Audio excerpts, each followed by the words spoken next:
है लेकर कोई और जाता है। अरे बेटा पागल मत बन, यही तो संसार की रीत है। सुखदेव सिंह आता हुआ। अरे तुम माँ बेटी क्या बातें कर रही हो? कुछ नहीं पापा, मम्मी मुझे घर से बाहर निकालने की तैयारी कर रही है। ये ले प्लीज बेटा, तेरा दुपट्टा आ गया। ओ पापा ये मैंने सोचा आप भूल गए। अरे ये क्या बात बेटा, तेरे पापा तेरी कोई ये चीज भूल सकते हैं? ऐसा तो हो ही नहीं सकता। ये ले, ये भी तो मेरी बेटी है, वो भी इतनी प्यारी, इसकी कई बात मैं कैसे भूल सकता हूँ?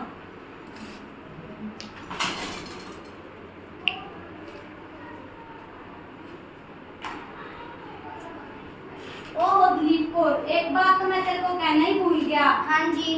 आज लड़कों वाले का फोन आया था, वो कह रहे थे कि कुछ शादी की सलाह करनी है। जी हम ठहरे लड़की वाले, हम कैसे मना कर सकते हैं? हमने बुला लो, पर मेरी बेटी की शादी में कोई कमी नहीं रहनी चाहिए, नहीं तो शादी के बाद मेरी बेटी को बहुत ताने सुनने पड़ेंगे। चलो ठीक है, और अमन को भी फोन कर दे, उसको कह दे घर आ जा छुट्टियां लेकर। वो तो खुद बहन की शादी के लिए इतना उतावला हो रहा है, और मैं ही सोचती हूँ क्यों लड़की की पढ़ाई खराब करनी, थोड़े दिन रुक के बुला लेंगे। चलो ठीक है। हिजोला आता हुआ। हो गया, आ जाओ, रेशम सिंह जी घर पर ही हैं। नमस्ते भाई जी। नमस्ते बहन जी। बैठो रेशम सिंह जी। कैसे हो रेशम सिंह जी? बढ़िया जी, बच्चे ठीक हैं? कैसे हो बहन जी? आने में कोई तकलीफ तो नहीं हुई? और बताओ भाई साहब। प्रीत बेटी चाय बना तेज बोलो थोड़ा। प्रीत अंदर चाय बना रही है। प्रीत बेटा चाय ले आओ। लेकर आई मम्मी।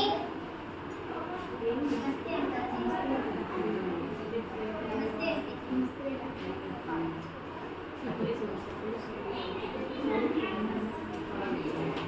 और बताओ जी, आपको आने में कोई तकलीफ तो नहीं हुई? और क्या मांगी है लड़के वालों की? मांगे 50 लाख के ये क्या भाई जी, रिश्ते और मंगनी के टाइम तो ये सारी बातें नहीं थी। इतने एक महीने के अंदर अंदर इतना सारा दहेज कहाँ से लाएंगे? वो तो कह रहे थे हमें दहेज चाहिए ही नहीं, 1 रुपए का भी। चलो जैसा हाँ जी रेशम सिंह जी, मैं तो आगे इतना कर्जदार हूँ। मैंने तो आपसे 50 लाख मांगे हैं, मैं कईयों से 100 करोड़ मांगे हैं। वो तो आपकी शक्ल से पता ही चल रहा है, आप इतने पैसे मांगते हो, इतने लालची आप दहेज के। अरे तुम तो भुक्कड़ हो, तुम्हारे लिए तो सब कुछ पैसा है। जी हम इतने कम समय में कैसे इतने सारे पैसे अरेंज करेंगे? आपको पहले बताना चाहिए था हमें। आप ऐसे करो, आप जमीन मुझे गिरवी रखो तो मैं आपको कैश दूंगा। जी हम जमीन के बिना क्या करेंगे? ना तो ये जॉब करते हैं, ना हमारा बेटा अमन जॉब करता है, वो तो पढ़ाई करता है।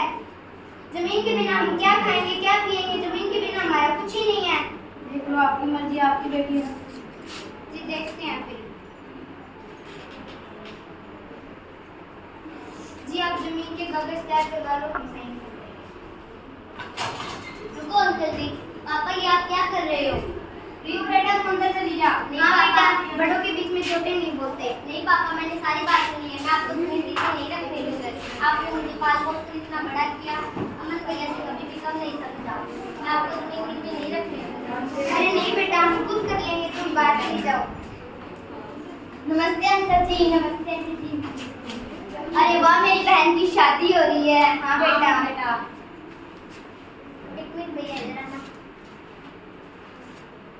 नहीं पापा, मैं मेरी बहन की शादी ऐसे लालची और झूठे खानदान में नहीं होने दूंगा। जहाँ पर पहले से इतना दहेज मांग लिया है, वह मेरी बहन को मार भी सकते हैं। मैं मेरी बहन की शादी ऐसे खानदान में करूंगा जहाँ पर गुण देखे जाए, ना कि झूठी शादी।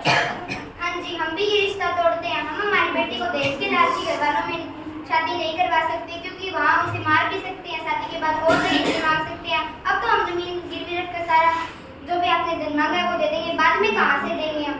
हाँ जी रेशम सिंह जी, अब यहाँ में पल भी रुकने जा हमारी इज्जत की ना।